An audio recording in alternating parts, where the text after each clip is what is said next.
Welcome back to learn chemistry with me. तो last lecture में हमने डिस्कस किया था मार्कोनिकव्स रूल को, और मार्कोनिकव्स रूल के साथ साथ हमने लास्ट लेक्चर में कुछ इंपॉर्टेंट प्रिपरेशंस देखी थी अपने हेलो अल्केन की।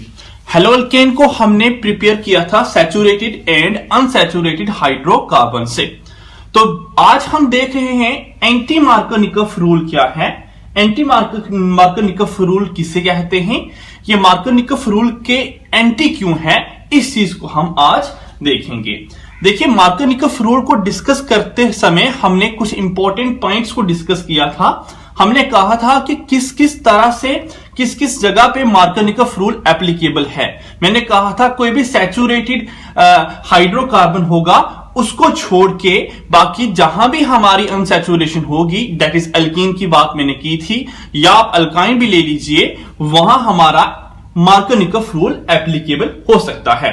मोरओवर, मैंने मार्कोनिकव रूल की सेकंड कंडीशन भी आपको करवाई थी कि मार्कोनिकव रूल सेकंड कंडीशन क्या होनी चाहिए कि अनसैचुरेशन तो हो, लेकिन साथ ही साथ वो वाला अल्कीन या अल्काइन हमारा अनसिमेट्रिकल होना चाहिए। और थर्ड बात मैंने आपको कही थी कि हमने एडिशन करनी है किसकी, हाइड्रोजन हैलाइड की। तो हमारा हाइड्रोजन हैलाइड वहां ऐड होगा। मोरओवर, मार्कोनिकव रूल में जो हमारी एडिशन हो रही थी वो इलेक्ट्रोफिलिक एडिशन होती थी। पहले हाइड्रोजन जाके लूजली बॉन्डेड पाई इलेक्ट्रॉन पे अटैक करता था, ठीक है। और मार्कोनिकव रूल की डेफिनेशन भी मैंने आपको करवाई थी कि मार्कोनिकव रूल कहता क्या है। वो कहता है कि हमारा जो रिएजेंट का पॉजिटिव पार्ट होगा वो उस कार्बन की तरफ अट्रैक्ट होगा जिस कार्बन में ज्यादा हाइड्रोजन होंगे, और वो हमारा रिएजेंट का नेगेटिव पार्ट उस कार्बन की तरफ अट्रैक्ट होगा या ऐड होगा जिस कार्बन में कम हाइड्रोजन होंगे। लेकिन याद रखिए, ये दोनों कार्बन हमारे अनसैचुरेटेड होने चाहिए, कभी भी सैचुरेटेड कार्बन पे एडिशन नहीं होगी। तो ये कंप्लीट मार्कोनिकव रूल को हमने डिस्कस किया है। आज का लेक्चर एंटी मार्कोनिकव रूल के ऊपर बेस्ड है, और कुछ इंपॉर्टेंट प्रिपरेशंस जो बचती हैं हमारी हेलो अल्केन की वो डिस्कस करेंगे, और हेलो अल्केन की प्रिपरेशन को आज खत्म करेंगे। तो एंटी मार्कोनिकव रूल जो है उसके लिए आपको लिखना है कि क्या क्या इंपॉर्टेंट पॉइंट्स हैं एंटी मार्कोनिकव रूल में। तो आपको क्या क्या देखना है एंटी मार्कोनिकव रूल में। सबसे पहले ये वहां एप्लीकेबल होगा जहां आपका अनसैचुरेशन होगी, अनसैचुरेशन होनी चाहिए, दैट इज अल्कीन या अल्काइन होना चाहिए, वहीं हमारा एंटी मार्कोनिकव रूल एप्लीकेबल हो सकता है, ठीक है। जहां हमारे कार्बन और कार्बन के बीच डबल बॉन्ड दिखाई दे गया वहां हमारा एंटी मार्कोनिकव रूल एप्लीकेबल हो सकता है, हम देखेंगे आगे, ठीक है।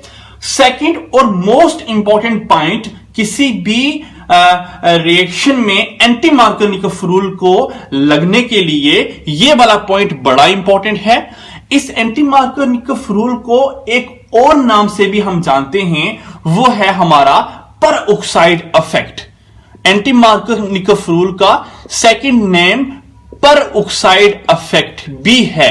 उसका कारण क्या है कि एंटी मार्कोनिकव रूल वहां एप्लीकेबल होगा जहां हमारी अल्कीन तो हो या अल्काइन तो हो, लेकिन वो रिएक्शन हाइड्रोजन हैलाइड के साथ कर रहा है इन प्रेजेंस ऑफ पर ऑक्साइड, ठीक है। किसी पर ऑक्साइड की प्रेजेंस में अगर रिएक्शन होगी वहीं हमारा एंटी मार्कोनिकव रूल लगेगा। फॉर एग्जांपल, किसी पर ऑक्साइड की मैं एग्जांपल लेता हूं, तो ये वाला पर ऑक्साइड देख लीजिए, C6H5 CO O, यहां भी O, CO C6H5, ये है हमारा बेंजोइल पर ऑक्साइड, ठीक है। दिस इज अवर बेंजोइल पर ऑक्साइड। फॉर एग्जांपल H2O2 एक कॉमन सा पर ऑक्साइड आप जानते हैं, हाइड्रोजन पर ऑक्साइड, ठीक है।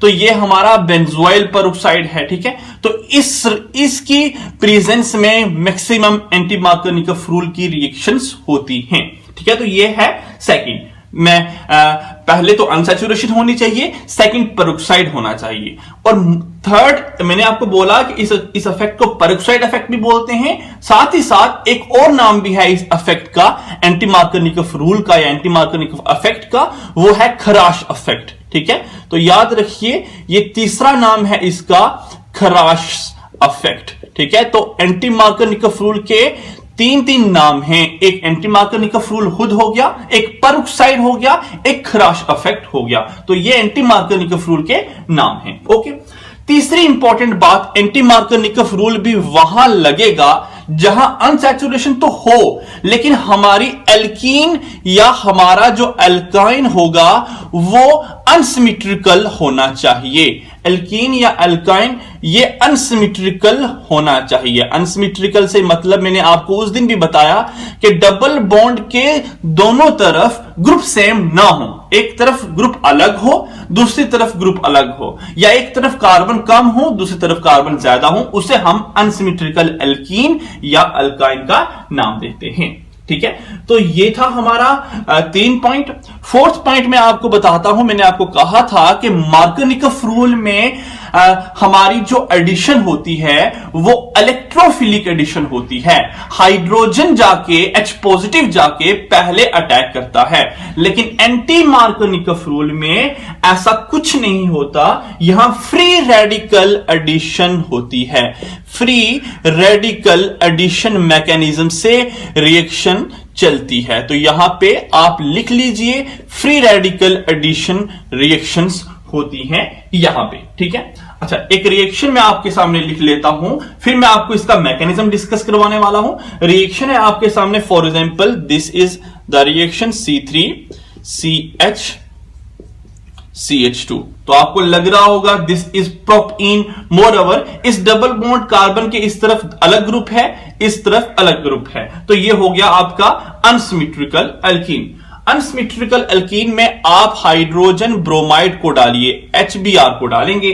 तो जैसे ही आप HBr को डालेंगे, लेकिन याद रखने वाली इंपॉर्टेंट बात यहां पे है कि यहां पेरोक्साइड होना चाहिए, ये वाला पेरोक्साइड, ये वाला। तो आप जब तक इस एरो के ऊपर पेरोक्साइड नहीं लिखेंगे तब तक आपकी एंटी मार्कोनिकोव नहीं, ये मार्कोनिकोव हो जाएगा। तो पेरोक्साइड लिखना जरूरी है। पेरोक्साइड ही हमें बताता है कि यहां पे एंटी मार्कोनिकोव रूल लगता है। अब मैं आपको बताता हूं what is anti Markovnikov rule. देखिए, मार्कोनिकोव रूल होता है कि जहां पे हमारा ज्यादा हाइड्रोजन है, जिस डबल बॉन्डेड, देखिए ये भी डबल बॉन्डेड कार्बन, ये भी डबल बॉन्डेड कार्बन, जिस डबल बॉन्डेड कार्बन पे ज्यादा हाइड्रोजन है वहां पॉजिटिव पार्ट लगेगा, H लगेगा, और जिस डबल बॉन्डेड कार्बन पे कम हाइड्रोजन है वहां नेगेटिव पार्ट लगेगा। यह था मार्कोनिकोव रूल। अब एंटी हो गया, एंटी मतलब मार्कोनिकोव का अपोजिट हो गया, मार्कोनिकोव का उल्ट हो गया। तो क्या होगा anti Markovnikov rule? Anti Markovnikov rule जो कि मार्कोनिकोव का उल्ट है, वो ये कहता है कि जिस कार्बन पे ज्यादा हाइड्रोजन है, जिस डबल बॉन्डेड कार्बन पे ज्यादा हाइड्रोजन है, उस डबल बॉन्डेड कार्बन के साथ हमारा नेगेटिव पार्ट लग जाएगा, और जिस डबल बॉन्डेड कार्बन पे कम हाइड्रोजन है उस डबल बॉन्डेड कार्बन पे हमारा पॉजिटिव पार्ट लग जाएगा। यह है हमारा सिंपल एंटी मार्कोनिकोव रूल। तो आइए देखते हैं एंटी मार्कोनिकोव रूल का मैकेनिज्म ऐसा हुआ क्यों, क्या कारण था कि जिस डबल बॉन्डेड कार्बन के साथ ऑलरेडी कम हाइड्रोजन है वहीं जाके हाइड्रोजन लग रहा है। तो उसका मैकेनिज्म देख के हम क्लियर करते हैं। जैसा मैंने ऑलरेडी कहा आपको कि हमारा यहां पे एंटी मार्कोनिकोव रूल में जो मैकेनिज्म होगा वो फ्री रेडिकल मैकेनिज्म होता है। ठीक है, और ऑलरेडी आप ये भी जानते हैं कि फ्री रेडिकल मैकेनिज्म जब भी कहीं होगा तो हमारे 3 स्टेप होते हैं।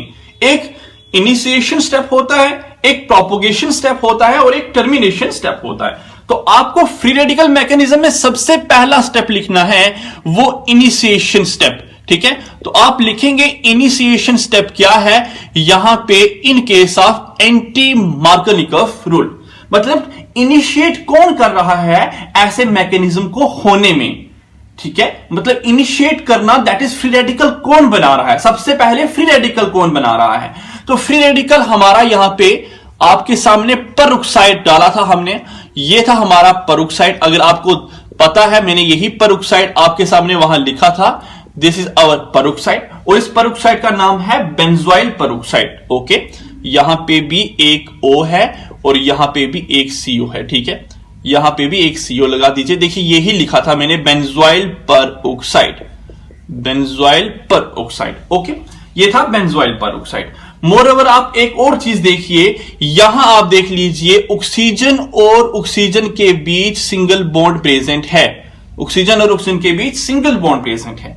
इस ऑक्सीजन के इस तरफ एक ग्रुप लगा हुआ है, इस ऑक्सीजन के इस तरफ भी सिमिलर ग्रुप लगा हुआ है। मोरओवर इन दोनों ऑक्सीजन की इलेक्ट्रोनेगेटिविटी सेम है, इन दोनों ऑक्सीजन की पावर सेम है इलेक्ट्रॉन को खींचने की। तो ये वाला इलेक्ट्रॉन जो इन्होंने शेयर किया हुआ है, ये वाला इलेक्ट्रॉन दोनों ऑक्सीजन अपना अपना इलेक्ट्रॉन ले लेंगे, ठीक है, और यहां एक क्लीवेज करेंगे जिस क्लीवेज का नाम होगा होमोलिटिक क्लीवेज, जिसको आप जानते हैं कि ये कौन सी क्लीवेज है। होमोलिटिक क्लीवेज किसे बोलते हैं? मतलब अपना इलेक्ट्रॉन इसने ले लिया और इसने अपना इलेक्ट्रॉन ले लिया, और जब भी ये अपना अपना इलेक्ट्रॉन लेंगे होमोलिटिकली क्लीव करेंगे और फ्री रेडिकल बनाएंगे। तो फ्री रेडिकल हमारा यहां पे इनिशिएट हो गया, बन गया C6H5CO और आगे एक हमारा O के ऊपर फ्री रेडिकल। सिमिलरली दूसरा भी यही है, तो हमने इसे 2 टाइम कर दिया। तो ये था चेन इनिशिएशन स्टेप में point number first. Chain initiation step में फर्स्ट पॉइंट हमारा ये था। अब इसको थोड़ा और बढ़ाते हैं। चेन इनिशिएशन स्टेप में सेकंड पॉइंट क्या होने वाला है वो चीज देखिए। आपके सामने एक फ्री रेडिकल बन चुका है, क्लियर है, एक फ्री रेडिकल आपके सामने बन गया है। तो आपने इस फ्री रेडिकल को लिया, C6H5CO और O के ऊपर है फ्री रेडिकल। ये फ्री रेडिकल आपका रिएक्शन में हाइड्रोजन ब्रोमाइड प्रेजेंट होगा, HBr प्रेजेंट तो है, तो रिएक्शन में ये HBr आप इसको दिखेगा। इसने क्या करना है, अब याद रखिए एक इंपॉर्टेंट टर्म मैं आपको बताने वाला हूं कि जब भी फ्री रेडिकल बनता है वो आगे नए फ्री रेडिकल बनाता रहता है। एक फ्री रेडिकल से दूसरा फ्री रेडिकल बनता है, मतलब फ्री रेडिकल दूसरे जो हमारे कंपाउंड होते हैं उनको भी फ्री रेडिकली तोड़ता है, ठीक है। तो यहां HBr भी टूटेगा फ्री रेडिकली, बिकॉज यहां पे ऑलरेडी एक फ्री रेडिकल प्रेजेंट है। तो HBr भी टूटा फ्री रेडिकली, तो HBr जब टूटेगा तो यहां से हमें H फ्री रेडिकल निकलेगा ना, एक H फ्री रेडिकल निकलेगा और एक Br फ्री रेडिकल निकलेगा। तो ये वाला जाके पकड़ लेगा H फ्री रेडिकल को, बिकॉज H का साइज स्मॉल है तो जल्दी अटैक कर देगा। तो इसने पकड़ लेना है C6H5CO। H फ्री रेडिकल को पकड़ा तो ये फ्री रेडिकल और ये फ्री रेडिकल आपस में जुड़े और इन्होंने बॉन्ड बना दिया, और यहां से हमें एक चीज बाहर निकल रही है, वो Br फ्री रेडिकल बाहर निकल रहा है। तो ये कंप्लीट हुआ यहां पे हमारा chain initiation step. Chain initiation step यहां पे हमारा कंप्लीट होता है। अब हम देखते हैं प्रोपोगेशन स्टेप को। तो सेकंड पार्ट आपको लिखना है प्रोपोगेशन स्टेप, ठीक है, कि प्रोपोगेशन स्टेप में क्या होगा, कैसे हमारी चेन आगे बढ़ेगी और क्या होता है वो हम इस स्टेप में देखेंगे, चेन प्रोपोगेशन स्टेप में देखेंगे। देखिए आपके सामने रिएक्शन में एल्कीन है, और एल्कीन है आपका अनसैचुरेटेड जो अनसिमेट्रिकल एल्कीन है। This is our unsaturated unsymmetrical alkene. अब आप इस अनसैचुरेटेड अनसिमेट्रिकल एल्कीन के पास Br फ्री रेडिकल ले आइए, तो आप लाएंगे Br फ्री रेडिकल। अब आपको मैंने तो ये बताया था कि फ्री रेडिकल की प्रेजेंस में हमारा कोई भी कंपाउंड होगा वो भी फ्री रेडिकली टूटेगा, मतलब एक फ्री रेडिकल आगे नए फ्री रेडिकल जनरेट कर रहा है, तो ये भी फ्री रेडिकली क्लीव करेगा, ये भी फ्री रेडिकली टूटेगा। अब यहां पे दो तरीके हो सकते हैं इसके फ्री रेडिकल टूटने में, दो तरह से ये फ्री रेडिकली टूट सकता है। अब वो वे क्या हैं वो आपको देखने हैं, कौन कौन से वे हैं जरा आप देखिए। सबसे पहले तो ये CH3, ये CH, ठीक है। अब यहां पे फ्री रेडिकली टूटा तो एक यहां फ्री रेडिकल बना, एक यहां फ्री रेडिकल बना, ये तो आप मानते हैं दो फ्री रेडिकल बन जाएंगे, एक इसके ऊपर फ्री रेडिकल बन जाएगा, एक इसके ऊपर फ्री रेडिकल बन जाएगा। तो आपको तो डेफिनेटली पता है एक फ्री रेडिकल यहां बन रहा है, एक फ्री रेडिकल यहां बन रहा है। यहां पे मैं लिख देता हूं, ऐसा होगा CH3 CH, यहां डबल बॉन्ड, यहां CH2, एक फ्री रेडिकल यहां बनेगा, एक फ्री रेडिकल यहां बनेगा, तो यहां ऐसा बन जाएगा CH3, इस CH के ऊपर फ्री रेडिकल, यहां सिंगल बॉन्ड, इस CH2 के ऊपर फ्री रेडिकल, ठीक है। अब मैं कहता हूं कि Br हमारा लेट करते हैं पहले केस में इस CH2 के साथ आके जुड़ रहा है। Br फ्री रेडिकल इस CH2 फ्री रेडिकल के साथ आके अगर जुड़ता है तो फिर क्या बनेगा, इस CH के ऊपर फ्री रेडिकल रहेगा और इस CH2 के साथ Br आके जुड़ जाएगा। ठीक है, क्लियर है? ठीक है जी। अच्छा जी, अगर लेट करता हूं कि सेकंड केस में हमारा Br फ्री रेडिकल इस बीच वाले CH फ्री रेडिकल के साथ अगर जुड़े तो फिर हमारा प्रोडक्ट कैसा बनेगा, तो आपका प्रोडक्ट ऐसा बनेगा, CH यहां Br और इस CH2 के ऊपर फ्री रेडिकल आके रहेगा। ठीक है, अब आपको देखना है कि हमारी रिएक्शन इस वाले स्टेज से होके गुजरेगी या हमारी रिएक्शन इस वाले रास्ते से होके गुजरेगी। किस पाथ से होके गुजरेगी वो आपको डिसाइड करना है। तो आप क्या करेंगे, आप देखेंगे कि हमें देखना है कि ज्यादा स्टेबल फ्री रेडिकल कौन सा है। आप देखेंगे डायरेक्टली ये वाला फ्री रेडिकल, ये वाला ऐसा फ्री रेडिकल कार्बन है जो कि डायरेक्टली 1 और 2 कार्बन के साथ जुड़ा हुआ है। That is this is 2 degree free radical. ये तो हमारा 2 डिग्री फ्री रेडिकल है। ओके, अच्छा, अब यहां देखेंगे तो ये ऐसा फ्री रेडिकल कार्बन है जो कि डायरेक्टली एक कार्बन के साथ जुड़ा हुआ है। तो ये है 1 डिग्री फ्री रेडिकल। और आपको पता होना चाहिए, क्लास 11th में आपने रिएक्शन मैकेनिज्म में पढ़ा था कि हमारा 3 डिग्री फ्री रेडिकल ज्यादा स्टेबल होता है as compare to 2 degree free radical, और 2 डिग्री फ्री रेडिकल ज्यादा स्टेबल होता है as compare to 1 degree free radical. ये चीज आपको याद रखनी है। इन शॉर्ट यहां से यह पता चल रहा है कि 2 डिग्री फ्री रेडिकल ज्यादा स्टेबल है। दैट इज वाई रिएक्शन हमारे इस रास्ते से होके गुजरेगी, ना कि इस पाथ से होके गुजरती है। तो हमारी रिएक्शन इस पाथ से होके गुजरेगी। तो हमारा प्रोडक्ट बना है CH3CH फ्री रेडिकल CH2Br। अब इसके पास एक HBr आप ले आओ, HBr आप ले आओ, तो आपको पता है ये फ्री रेडिकल इसको भी फ्री रेडिकली तोड़ेगा। ये वाला फ्री रेडिकल इसको भी फ्री रेडिकली तोड़ेगा। तो ये टूटेगा H फ्री रेडिकल में और Br फ्री रेडिकल में। तो यहां से H फ्री रेडिकल टूटा बना और Br फ्री रेडिकल बना। तो यहां से जाएगा दौड़ता दौड़ता दौड़ता H फ्री रेडिकल और जाके जुड़ जाएगा इसके साथ। तो हमारा प्रोडक्ट बनेगा CH3 CH2 CH2Br and this is our final product. ये हमारा फाइनल प्रोडक्ट है। एक बार मैं आपके मन में जो क्वेश्चन है उसको भी सॉल्व आउट कर देता हूं।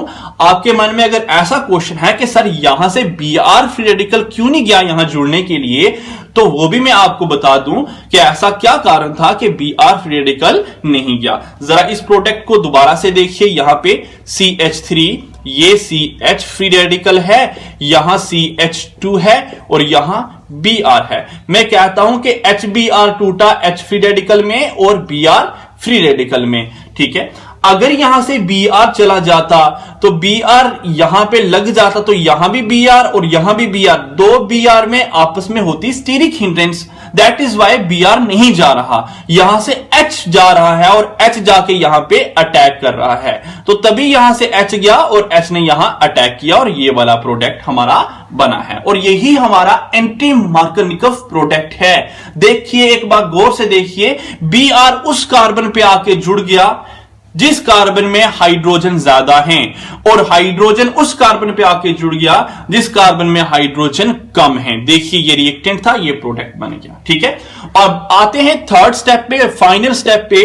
जो हमारा फाइनल स्टेप है वो है टर्मिनेशन स्टेप। तो आपको तो पता है कि टर्मिनेशन स्टेप में हमारे जितने भी फ्री रेडिकल होते हैं उनको हम आपस में कंबाइन करते हैं। तो हमारे जितने भी Br फ्री रेडिकल हमें बने होंगे उन Br फ्री रेडिकल को हमने आपस में जोड़ना है, तो हमारा Br2 बन जाएगा। यह था हमारा टर्मिनेशन स्टेप। ठीक है, और यहां पे हमारा एंटी मार्कोनिकोव रूल कंप्लीट होता है कि एंटी मार्कोनिकोव रूल है क्या और एंटी मार्कोनिकोव रूल हम किसे कहते हैं। तो मुझे उम्मीद है कि आपको एंटी मार्कोनिकोव रूल अच्छे से क्लियर हुआ होगा। तो आइए इसके बाद देखते हैं कुछ प्रिपरेशन अल्कोहल से हम कैसे प्रिपेयर करते हैं हम अपने हेलो अल्केन को।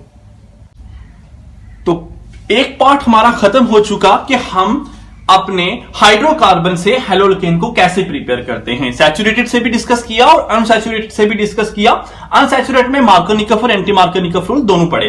तो आइए देखते हैं अल्कोहल से हम कैसे प्रिपेयर करते हैं अपने हेलोअल्केन को। सबसे पहला पॉइंट आपके सामने लिखा है, by treating alcohol with halogen acids. ठीक है, हैलोजन एसिड के साथ ट्रीट करते हैं हम अल्कोहल को। तो देखते हैं अल्कोहल की एग्जांपल। सबसे पहला हम आपके सामने अल्कोहल लेते हैं। This is our alcohol. ये हमारा अच्छा आपको थोड़ा सा बता देते हैं हम, अगर आपका जिस कार्बन पे OH लगा है वो कार्बन फर्दर किसी भी कार्बन के साथ अगर नहीं जुड़ा तो उस अल्कोहल को 0 डिग्री अल्कोहल कहते हैं। ये हमारा 0 डिग्री अल्कोहल है, जिसकी एग्जांपल आपके सामने है CH3OH। ठीक है, 0 डिग्री अल्कोहल मिथनॉल। अगर वो फर्दर डायरेक्टली जिस कार्बन के साथ OH लगा है वो फर्दर एक और कार्बन के साथ जुड़ा हुआ है, उस कार्बन को, उस अल्कोहल को हम 1 डिग्री अल्कोहल कहते हैं। अब ये CH3 है तो इसकी जगह मैं R लिख सकता हूं। जनरल में मैं तो यहां लिखता हूं R। तो ये आपके सामने में जो अल्कोहल लिख रहा हूं ये हमारा प्राइमरी अल्कोहल है या 1 डिग्री अल्कोहल है। क्लियर है। अगर वो जिस कार्बन के साथ OH लगा हुआ है डायरेक्टली वो फर्दर दो कार्बन के साथ आगे जुड़ा हुआ है या दो R ग्रुप के साथ आगे जुड़ा होगा तो उसको हम क्या बोलते हैं, 2 डिग्री अल्कोहल बोलते हैं। अगर जिस कार्बन के साथ OH लगा है वो फर्दर 1, 2, 3 R ग्रुप के साथ अगर जुड़ा होगा तो उसे हम 3 डिग्री अल्कोहल का नाम देंगे। ठीक है, तो ये चीजें आपको ऑलरेडी पढ़ी हुई है, मैं रिवाइंड करवा रहा था आपको जस्ट। तो मैंने आपके सामने ये लिखा प्राइमरी अल्कोहल या 1 डिग्री अल्कोहल। इसी तरह से दिस इज आर, ये अगर एक R के साथ 2 R के साथ जुड़ा है तो ये हमारा 2 डिग्री अल्कोहल है। ठीक है, ये this is our 2 degree alcohol. और ये वाला अगर जिसके साथ OH लगा है वो फर्दर 3 अल्काइल ग्रुप के साथ डायरेक्टली जुड़ा है तो ये हमारा 3 डिग्री अल्कोहल होगा। तो हमने क्या करना है, इन अल्कोहल को हैलोजन एसिड के साथ ट्रीट करना है। व्हाट इज हैलोजन एसिड, आपको बताया है HX। ठीक है, it may be HCl, it may be HBr, it may be HI, it may be HF, कुछ भी हो सकता है। तो हैलोजन एसिड में हम जनरल ले रहे हैं HX। ठीक है, this is HX, this is also HX। हम जनरल रिएक्शन आपके सामने लिख रहे हैं और ये हमारा HX है। अब यहां से होगा क्या, यहां से डायरेक्टली एलिमिनेट होगा अ मॉलिक्यूल ऑफ वाटर। ठीक है, हमारा OH का बॉन्ड यहां से क्लीव करेगा और H हैलोजन एसिड है तो एसिड हमें H पॉजिटिव देगा और यहां से H देगा, H बाहर निकलेगा और यहां से OH बाहर निकलेगा तो हमारा एक वाटर मॉलिक्यूल का एलिमिनेट हो जाएगा। हर जगह पे रिएक्शन में एक मॉलिक्यूल ऑफ वाटर एलिमिनेट हो रहा है। आप माइनस कर दीजिए वाटर के मॉलिक्यूल को, हर जगह पे माइनस कर दीजिए वाटर के मॉलिक्यूल को, तो आपका जो प्रोडक्ट बन रहा है उस प्रोडक्ट में आपको X आके यहां लगा देना है, बस आपकी रिएक्शन कंप्लीट हो जाएगी। तो यहां पे R था, यहां H था, यहां X, this is our first product. यहां पे हमारा H था, यहां हमारा R, यहां हमारा R और यहां हमारा X, this is our second product.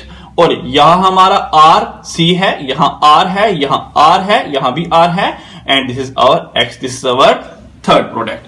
अब यहां से भी आप देख लीजिए जिस कार्बन के साथ X ग्रुप लगा हुआ है, हैलोजन लगा हुआ है, वो कार्बन फर्दर किसी एक अल्काइल ग्रुप के साथ जुड़ा है तो दिस इज 1 डिग्री हेलोअल्केन। ये हमारा 1 डिग्री हेलोअल्केन है।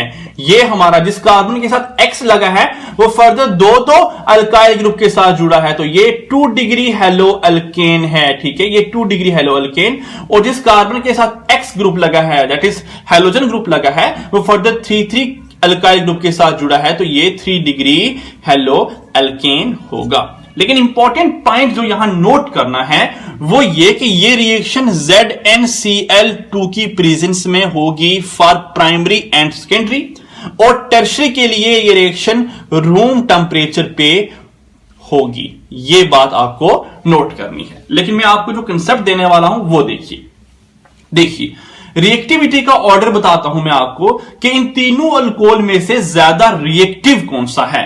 तो यहां 3 डिग्री अल्कोहल ज्यादा रिएक्टिव है as compare to 2 degree alcohol and as compare to 1 degree alcohol. उसका कारण मैं आपको बता दूं कि देखिए OH बॉन्ड को तोड़ना है, मतलब इस कार्बन को इतनी टेंशन नहीं है कि यहां से OH इलेक्ट्रॉन लेके चला जाए, तभी वो जल्दी तोड़ रहा है OH और जल्दी इलेक्ट्रॉन लेके जा रहा है।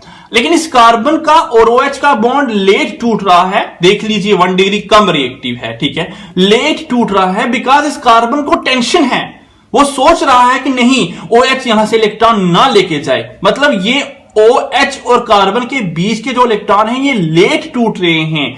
क्यों लेट टूट रहे हैं वो भी बताते हैं, और आपको दिखाई दे रहा है रिएक्टिविटी के ऑर्डर से कि हां लेट टूट रहे हैं, तभी तो ये लीस्ट रिएक्टिव है, और ये जल्दी टूट रहे हैं बिकॉज ये मोस्ट रिएक्टिव है और जल्दी टूट रहे हैं। उसका कारण क्या है कि इस कार्बन को टेंशन कम है, ले जाए कोई प्रॉब्लम नहीं, बिकॉज मेरे पीछे इलेक्ट्रॉन देने के लिए तीन अल्काइल ग्रुप लगे हुए हैं जो मुझे प्लस आई इफेक्ट की मदद से इलेक्ट्रॉन देंगे।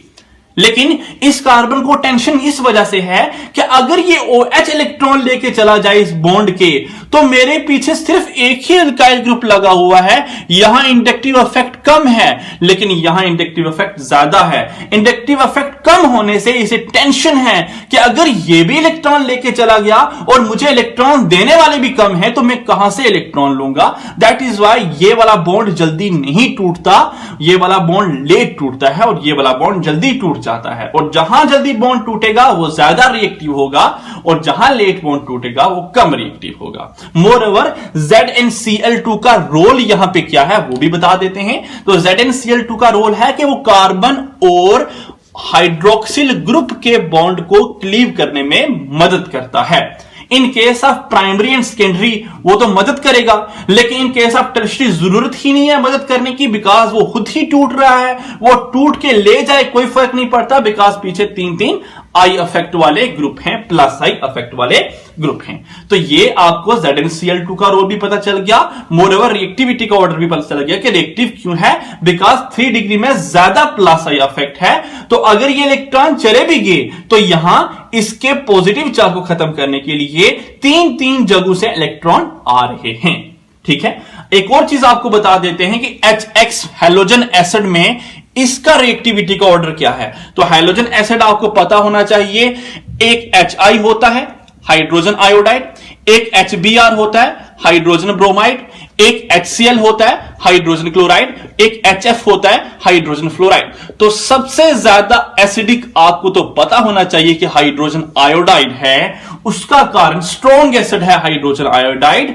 और ये वीक एसिड है हाइड्रोजन फ्लोराइड, ठीक है। तो सबसे ज्यादा रिएक्टिव कौन है, सबसे ज्यादा हाइड्रोजन जल्दी प्रोवाइड कौन करेगा, वो वाला एसिड जो स्ट्रॉन्ग होता है वो ज्यादा जल्दी हाइड्रोजन प्रोवाइड करेगा, और जो वीक एसिड होता है वो कम हाइड्रोजन लेट हाइड्रोजन प्रोवाइड करेगा। इलेक्ट्रोनेगेटिविटी का डिफरेंस देख लीजिए, ज्यादा इलेक्ट्रोनेगेटिव कम इलेक्ट्रोनेगेटिव, और कम इलेक्ट्रोनेगेटिव होने से हाइड्रोजन जल्दी प्रोवाइड करेगा। तो स्ट्रॉन्ग एसिड ये, वीक एसिड ये, रिएक्टिविटी का ऑर्डर सबसे ज्यादा रिएक्ट ये करेगा जल्दी, और हाइड्रोजन फ्लोराइड लेट रिएक्ट करेगा, ठीक है। तो ये वाला कंप्लीट कंसेप्ट मैंने आपको बताया कि अल्कोहल में से हम कैसे अल्कोहल को हैलोजन एसिड के साथ ट्रीट करके हम प्रिपेयर कर सकते हैं अपने हेलो अल्केन को। तो मैंने तीनों तरह के हेलो अल्केन आपको प्रिपेयर करके बताए, प्राइमरी भी, सेकेंडरी भी और टर्शियरी भी। सेकेंड पार्ट अल्कोहल में आपको लिखना है वो है by treating alcohol with phosphorus pentachloride, by treating alcohol with phosphorus pentachloride PCl5, phosphorus pentachloride। Okay, reaction आपके सामने लिख रहा हूं ROH, फास्फोरस पेंटाक्लोराइड है तो PCl5। ओके, आज ये बात याद रखिए, आगे ऑर्गेनिक में जहां भी रिएक्शन आएगी, जब भी फास्फोरस पेंटाक्लोराइड आएगा, आपका एक प्रोडक्ट निकलना चाहिए POCl3, एक यहां से P, एक यहां से O और 3 यहां से क्लोरीन निकल जाएंगे। तो ये प्रोडक्ट हमारा बनेगा जिसका नाम है फास्फोरस ऑक्सीक्लोराइड, फास्फोरस ऑक्सीक्लोराइड, ठीक है, फास्फोरस क्लोराइड। एक प्रोडक्ट निकला, एक P, एक O और 3 Cl। यहां कितने Cl बचते हैं? यहां 2 Cl बचते हैं, तो एक Cl यहां से, एक H यहां से, वो भी निकल जाएगा HCl। एक R बच गया और एक Cl बच गया, तो this RCl is alkyl chloride. ठीक है, इसे हम अल्काइल क्लोराइड या क्लोरो अल्केन भी बोलते हैं। तो यही तो है हमारा हेलो अल्केन। तो हम हेलो अल्केन को इस तरीके से प्रिपेयर कर रहे हैं फास्फोरस पेंटाक्लोराइड से। ठीक है, अगर रिएक्शन कुछ लिख देते हैं तो यह है हमारी रिएक्शन CH3CH2OH हमारी इथेनॉल है। इथेनॉल में आप PCl5 डालेंगे इन प्रेजेंस ऑफ, PCl5 डालेंगे इथेनॉल में। ठीक है, तो जब भी इथेनॉल में आप PCl5 डालेंगे, आप रिएक्शन करवा रहे हैं, तो आपका प्रोडक्ट क्या क्या है वो आपको देखना है। एक तो आपको पता है कि सर ने कहा डायरेक्टली POCl3 निकाल दो, POCl3 निकाल दिया। एक हमारा H, एक Cl और निकाल दिया, तो एक HCl भी निकाल दिया। और हमारा रिएक्टेंट में एक CH3CH2 है, उसके साथ हमने Cl जोड़ दिया। This is our final product, और ये हमारा क्या है? Ethyl chloride. ठीक है, तो इस तरीके से हम सेकंड पार्ट में हम रिएक्शन को इस तरीके से प्रिपेयर कर रहे हैं। फास्फोरस पेंटाक्लोराइड से हम हेलो अल्केन को प्रिपेयर किया हमने। थर्ड पॉइंट आपको लिखना है, फास्फोरस ट्राइक्लोराइड PCl3 से रिएक्शन कैसे प्रिपेयर कर सकते हैं हम हेलो अल्केन को? By treating with PCl3, by treating with PCl3 तो PCl3 से आप कैसे प्रिपेयर करेंगे? अब अल्कोहल के 3 मॉलिक्यूल लीजिए, ROH 3 मॉलिक्यूल आप अल्कोहल के लीजिए और इसको PCl3 के साथ रिएक्ट करवाइए। ठीक है, तो आपको क्या दिखेगा? एक H, दूसरा H, तीसरा H, 3 time hydrogen, 1 time phosphorus, okay, और 1 2 3 टाइम ऑक्सीजन। H3PO3 यहां से एलिमिनेट हो जाएगा और इस एसिड का नाम है phosphorus acid. P block element में आप पढ़ेंगे, फास्फोरस एसिड इसका नाम है। ठीक है, एक तो निकला फास्फोरस, मतलब ये तीनों के तीनों हाइड्रोजन और ऑक्सीजन एलिमिनेट हो चुके हैं यहां से, और एक पी भी एलिमिनेट हो गया। कितने आर बचते हैं? 3 आर। और कितने क्लोरीन बचते हैं? 3 क्लोरीन। तो 3 टाइम RCl यहां से एलिमिनेट हो जाएगा, और यही हमारा क्या है? हेलो अल्केन है। ठीक है, इसी को हम हेलो अल्केन कहते हैं। रिएक्शन मैंने आपको ऑलरेडी बताई हुई है। फॉर एग्जांपल CH3CH2OH 3 टाइम आप ये लीजिए और इसको PCl3 के साथ रिएक्ट करवाइए। एक प्रोडक्ट तो आपका वही बनेगा H3PO3, और साथ में आपका 3 टाइम CH3CH2Cl आपका इथाइल क्लोराइड एलिमिनेट हो जाएगा। तो ये था सेकंड मेथड, PCl3 से हम हेलो अल्केन को किस तरह से प्रिपेयर कर सकते हैं। अब लास्ट इंपॉर्टेंट पॉइंट है, उसको भी डिस्कस कर लेते हैं। पॉइंट नंबर थर्ड क्या है? वो ये है कि by treating alcohol with thionyl chloride,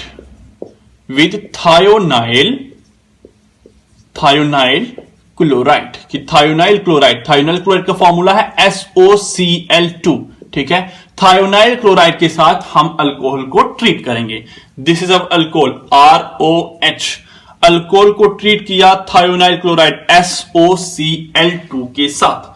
एक SO यहां से, एक O यहां से एलिमिनेट कर दो आप। SO2 पहले ही गैस एलिमिनेट कर दो, SO2 एलिमिनेट हो जाएगा, सल्फर डाइऑक्साइड। ठीक है, बचा क्या? एक H यहां से, एक Cl यहां से, एक HCl भी एलिमिनेट कर दो, एक R और एक Cl बचता है, एक R और एक Cl बचता है, और यही हमारा हेलो अल्केन है। रिएक्शन देख लीजिए, वही दोबारा से CH3CH2OH रिएक्ट करवाइए, SOCl2 थायोनाइल क्लोराइड, एक SO2 एलिमिनेट हो जाएगा, एक HCl एलिमिनेट हो जाएगा, एक आपका बच जाएगा CH3CH2Cl इथाइल क्लोराइड या क्लोरोइथेन। तो ये थी हमारी complete methods of preparation of haloalkane, कि किन किन मेथड से हम हेलोअल्केन को प्रिपेयर कर सकते हैं। हमने कंप्लीट स्टडी किया, मार्कोनिकॉफ रूल को, एंटी मार्कोनिकॉफ रूल को स्टडी किया।